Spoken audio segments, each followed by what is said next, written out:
Assalamu alaikum. Hello everyone. Welcome to our easy school. Today we'll learn about the uses of suitable phrases or words. যারা 11 and 12 ক্লাসে লেখাপড়া করছো তাদের জন্য number 3 question হিসেবে suitable phrases or words থাকে, মানে 10টি কোয়েশ্চেন থাকে। টেবিলের মধ্যে কিছু শব্দ দেওয়া থাকে, তার ভিত্তিতে আমরা এই সেন্টেন্সটি মানে ফিল আপ করতে হয়। আজকে আমরা খুবই সহজ পদ্ধতিতে এবং দুইটি পদ্ধতি আমরা ইউজ করব। একটি হচ্ছে অর্থ বুঝে বুঝে কীভাবে সুইটেবল ওয়ার্ড অথবা ফ্রেজ ব্যবহার করতে হয় এবং কিছু টেকনিক ইউজ করে কিভাবে সেন্টেন্সটি ফিল আপ করতে হয় আজকে আমরা এই ক্লাসে খুব সহজে শিখতে পারব। তাহলে প্রথমে আমরা এই ওয়ার্ডগুলোর সাথে মানে পরিচিত হয়ে নেই। যে প্রথমে কি রয়েছে, would you mind. Would you mind আমরা যখন কাউকে কোনো কিছু অফার করি, মানে আপনার কি কোনো আপত্তি আছে বা আপনি কি কিছু মনে করবেন আমার সাথে কিছু খাওয়া বা কিছু বন্ধ করা বা কিছু খোলা, এরকম কিছু হলে আমরা সাধারণত উড ইউ মাইন্ড ব্যবহার করি। It is high time, it is high time, it is good time, it is proper time, it is right time. তার অর্থ হচ্ছে যে ইহাই উপযুক্ত সময়। বি বর্ন, বিয়ের জায়গায় আমরা ইজ, ওয়াজ, ওয়ার যে কোনো একটি ব্যবহার করতে পারি সেন্টেন্সের আলোকে, কিন্তু আমরা বেশিরভাগ পাবো ওয়াজ, মানে ওয়াজের ব্যবহার পাবো। ওয়াজ বর্ন মানে জন্মগ্রহণ অর্থে বা কোনো কিছু উৎপত্তি লাভ করেছে এরকম অর্থে সাধারণত আমরা এই যে সেন্টেন্সগুলোতে পাবো। হোয়াট ইফ, হোয়াট ইফ মানে হচ্ছে মানে কি ঘটবে যদি, মানে কোনো একটি ঘটনা যদি ঘটে তখন আমরা সাধারণত হোয়াট ইফ কি ঘটবে যদি। হোয়াটস ইট লাইক, আমরা হোয়াটস ইট লাইক একটা প্রশ্ন করতে পারি, মানে কোনো কিছু সম্পর্কে কারো মতামত জানতে আমরা হোয়াটস ইট লাইক ব্যবহার করি। হোয়াট ডাজ লুক লাইক অথবা হোয়াট ডু লুক লাইক আমরা কোনো ব্যক্তি বা বস্তুর প্রকৃতি, চেহারা, আচার আচরণ সম্পর্কে জানার জন্য আমরা প্রশ্ন করার জন্য আমরা হোয়াট ডাজ বা হোয়াট ডু লুক লাইক আমরা ইউজ করতে পারি। উড রেদার, উড রেদার হচ্ছে মানে অধিকতর কোনো কিছু পছন্দ করা, মানে দুটি বিষয় থাকবে তার মধ্যে একটি আমরা পছন্দ করব। তারপর নোস অন হ্যাড, আমরা নোস অন হ্যাড সাধারণত ব্যবহার করি দুটি কাজ মানে একই সাথে ঘটে, মানে একটি হতে না হতে অন্য একটি কাজ শুরু হয়ে যায়। হ্যাড বেটার, হ্যাড বেটার মানে কোনো ব্যক্তির বা কোনো কিছু সম্পর্কে পরামর্শ বা উপদেশ বা কী করা, মানে কী করলে ভালো হয় তার অর্থে আমরা হ্যাড বেটার ব্যবহার করতে পারি। অ্যাজ সুন এজ মানে দুটি ব্যবহার রয়েছে, একটি হচ্ছে যত শীঘ্রই বা যত দ্রুত অথবা যেই মাত্র, দুটি ব্যবহার রয়েছে আমরা অ্যাজ সুন এজের। তারপর হচ্ছে এজ ইফ বা এজ দো। এজ ইফ এজ দো একই অর্থে ব্যবহৃত হয়। এজ ইফ বা এজ দো থাকে যদি আমরা যেন অর্থে সাধারণত ব্যবহার করি।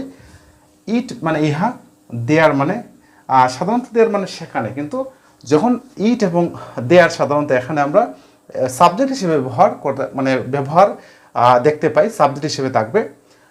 হ্যাভ টু, হ্যাভ টু মানে বাধ্যবাধকতা বোঝাতে, মানে কোনো কিছু করতেই হবে এমন যদি হয় সাধারণত আমরা হ্যাভ টু ব্যবহার করি। এবং থার্ড পারসন সিঙ্গুলার যদি হয় বা হি, শি বা ইট সিঙ্গুলার নেম থাকে তখন আমরা হ্যাজ টু ব্যবহার করতে পারবো। আর যদি প্লুরাল হয় তখন আমরা হ্যাভ টু ব্যবহার করব। আর পাস্ট ফর্মের হলে আমরা হ্যাড টু ব্যবহার করব, মানে সবার সাথে ফার্স্ট ফর্ম বা তারপর সিঙ্গুলার প্লুরাল হলে আমরা হ্যাড টু ব্যবহার করতে পারি ফার্স্ট ফর্মে। আনলেস সাধারণত যদি না, যদি না অর্থে আমরা আনলেস ব্যবহার করি, মানে যদি কোনো একটা সেন্টেন্সে থাকে প্রথম অংশ নেগেটিভ থাকে তো পরের অংশে কিন্তু পজিটিভ হবে, অথবা প্রথম অংশ পজিটিভ হলে পরের অংশ নেগেটিভ হবে। মানে আনলেস অর্থ মানে যদি না অর্থে ব্যবহৃত হয়। লেট অ্যালোন, লেট অ্যালোন হচ্ছে যে মানে চিন্তা করা যায় না, ভাবাই যায় না বা কল্পনা করা যায় না এমন একটা বিষয়, অর্থাৎ একটা বিষয় দেওয়া থাকবে সহজ এবং তারপরে একটি থাকবে খুব কঠিন, এরকম যদি আমরা ব্যবহার করতে সাধারণত লেট ব্যবহার করি। এবং আমরা যখন প্র্যাকটিক্যালি মানে এক্সাম্পলের মাধ্যমে ইউজ করব তখন আমরা সহজেই আমরা বুঝতে পারবো। ইন কেস মানে কোনো একটা আশঙ্কা প্রকাশ করে যদি সাধারণত আমরা ইন কেস ব্যবহার করি। ইউজ টু, ইউজ টু ব্যবহৃত হয় মানে সচরাচর যে কাজটি মানে সবসময় করা হয় তার জন্য আমরা ইউজ টু ব্যবহার করতে পারি। ইন অর্ডার দ্যাট এবং সো দ্যাট একই অর্থে ব্যবহৃত হয়, মানে যাতে। ইন অর্ডার দ্যাট এবং সো দ্যাট যাতে অর্থে ব্যবহৃত হয়। তারপর রয়েছে ইন অর্ডার টু মানে লক্ষ্যে বা কোনো উদ্দেশ্যে সাধারণত ইন অর্ডার টু হয়, মানে মনে রাখতে হবে ইন অর্ডার দ্যাট এবং ইন অর্ডার টু মানে একই না। তারপরে হচ্ছে ইফ সাধারণত আমরা যদি অর্থে ব্যবহার করি। এখন আমরা যদি আমরা প্র্যাকটিক্যালি মানে প্র্যাকটিস করি তাহলে অবশ্যই মানে ইজিলি আমরা বুঝতে পারবো এটার মানে ব্যবহার সম্পর্কে। আমরা অর্থ বুঝে বুঝে করতে পারবো, আবার কিছু কিছু শব্দের সাধারণ কিছু কৌশল রয়েছে, আমরা কৌশলের মাধ্যমে শিখব। উড ইউ মাইন্ড, এখানে আমরা প্রথমে কি রয়েছে যে উই স্টপড করাপশন। যদি সাবজেক্টের পরে ভার্ব টু থাকে তখন আমরা ইট ইজ হাই টাইম ব্যবহার করব। আমরা it is high time use করব যদি সাবজেক্টের পরে ভার্ব টু থাকে। আমরা ইট ইজ হাই টাইম, তাহলে আমরা এটার উত্তর হচ্ছে কি যে it is high time, it is high time.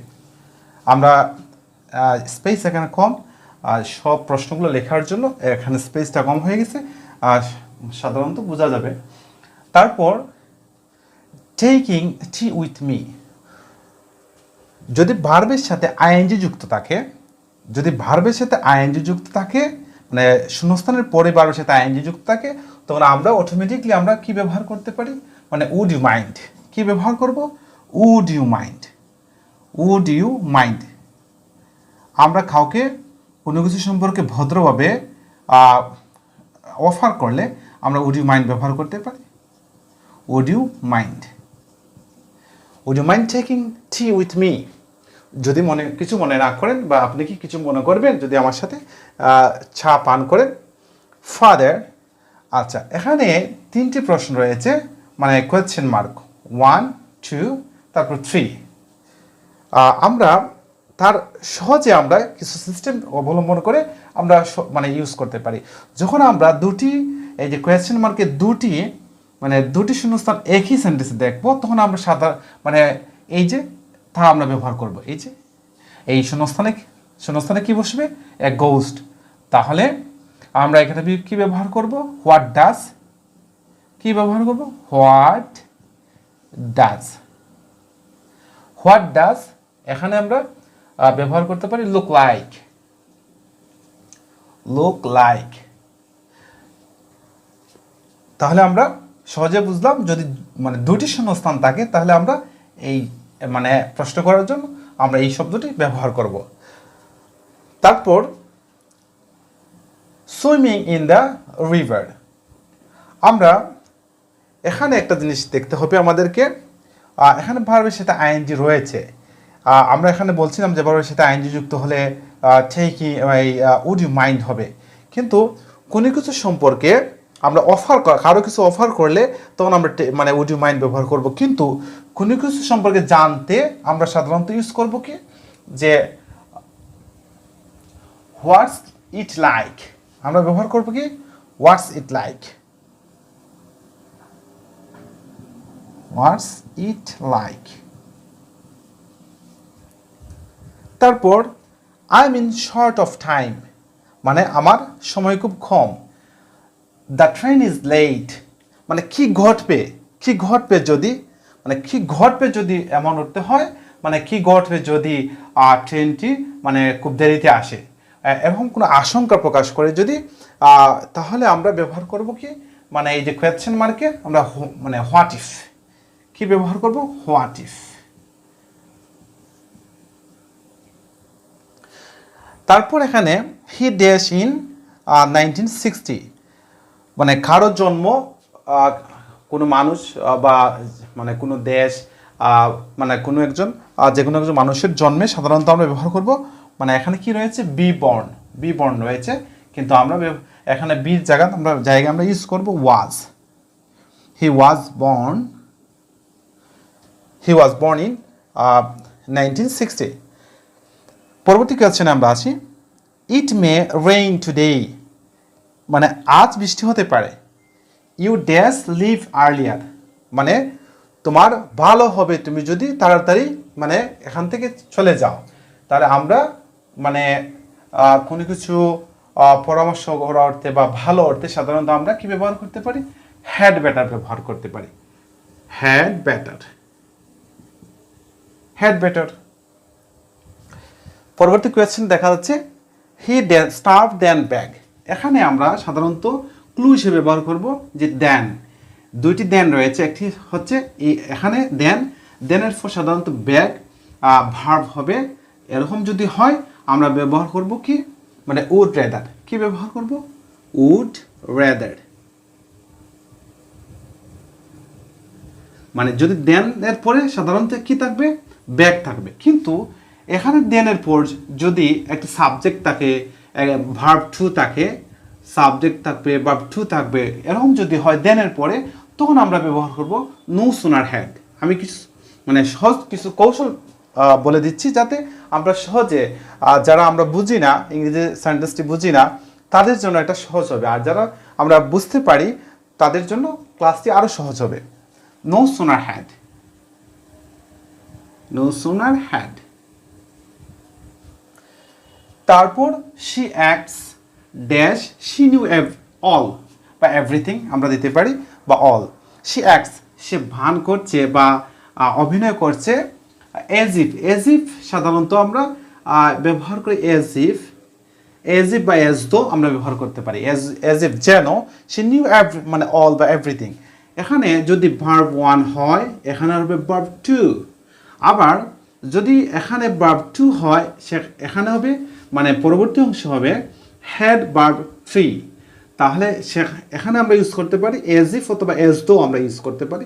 Age if এবং এজ দো একই অর্থে ব্যবহৃত হয়।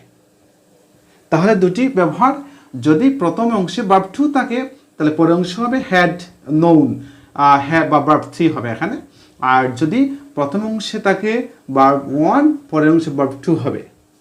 তারপর the thief run away he so the police. আমরা এখানে ইউজ করতে পারি দ্য থিফ মানে রেন অ্যাওয়ে, মানে চোরটি পালিয়ে গেল যেই মাত্র পুলিশকে দেখলো। এখানে আমরা দেখতে পারি দুটি অংশ রয়েছে, একটি সাবজেক্ট হচ্ছে থিফ, ভার্ব হচ্ছে টু। এখানে সাবজেক্ট হচ্ছে হি, ভার্ব হচ্ছে টু। এরকম ভার্ব যদি মানে subject verb two, subject verb two থাকে, তখন আমরা অ্যাজ সুন অ্যাজ ব্যবহার করবো। এখানে কি অ্যাজ সুন অ্যাজ আমরা অ্যাজ সুন অ্যাজ ব্যবহার করবো এখানে, মানে যেই মাত্র অর্থে এখানে ব্যবহার হচ্ছে।